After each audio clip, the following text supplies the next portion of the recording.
втор ден нема демант од Струмичкиот владика во однос на индиректните обвинувања. Оти тој би можел да биде човекот со брада кој според неофицијалните информации објавени од страна на новинарот Бранко Героски изнудувал пари од фирмата Диамет во име на директорот на Фондот за здравствено осигурување Ден Дончев.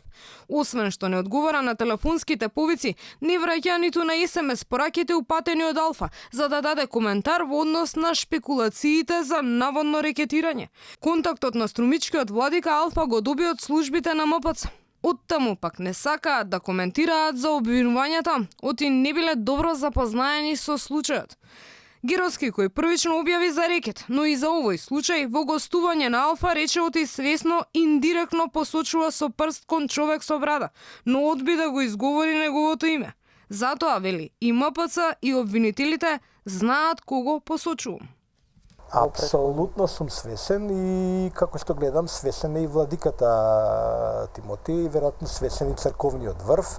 Сигурен сум дека е свесена и обвинителката Рускоска, ако се не се лажам, го проследува и тој кейс. И ако се сите свесни, нека работат. Не е поентата во тоа да именувам и да забавам јавноста. Поентата во тоа се работи, да се истражи што е тоа вистина, што не е. За новите обвинувања кон првиот човек на фондот Ден Дончев, прес службата на ФЗО нема коментар. На прашањата на Алфа, кусо одговорија. Директорот на Фондот за здравствено осигурување Ден Дончев се изјасни за се што е потребно во однос на оваа тема и за тоа одржа пресконференција. Дури со нешто кое може да биде сватено како хумор.